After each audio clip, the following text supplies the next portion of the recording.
Voici nous voyons Frédéric Louis Sauzet, qui ne sait pas qu'il sera un grand écrivain. Il sait qu'il aime le chant des colombes, mais il n'aime pas sa couverture jaune, parce qu'elle est trop sèche.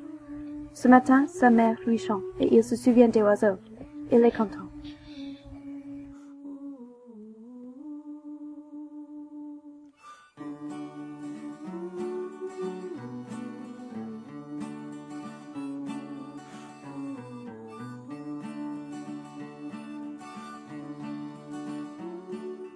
Frédéric essaie d'étudier, mais il ne l'aime pas.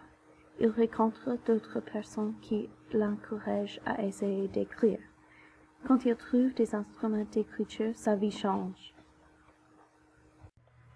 Frédéric commence à écrire de la poésie.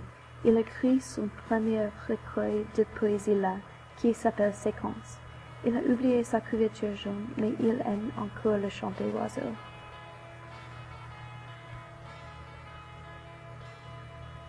Le temps passe, il pousse une barbe, il surface. Après l'université, il est allé à Paris et puis à New York, aux États-Unis. Il espère qu'il n'aura pas mal de mer. Cela a été la nuit du 3 avril 1912. Fred coule doucement dans son lit, ses yeux sont fermés. Dans son rêve, ses pensées jouent.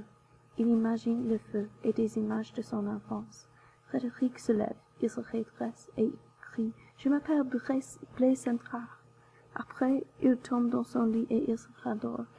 La semaine prochaine, quand il était dans la rue, il se souvient de son rêve. Immédiatement, il se précipite à sa chambre pour écrire le grand poème. Quand il termine avec ces mots, il le signe du nom Blaise Centrard. Il s'est dit et il s'est endormi. Frédéric s'est appelé Blaise Centrard dans son poème L'époque à New York. Il était ami avec d'autres écrivains et artistes en France à cette époque-là.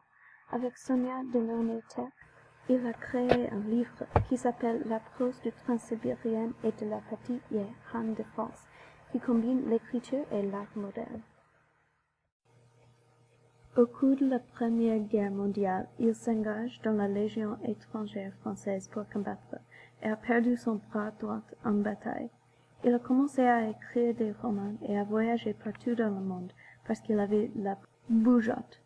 Dans les années 1950, il avait une maison à Paris et continue à écrire.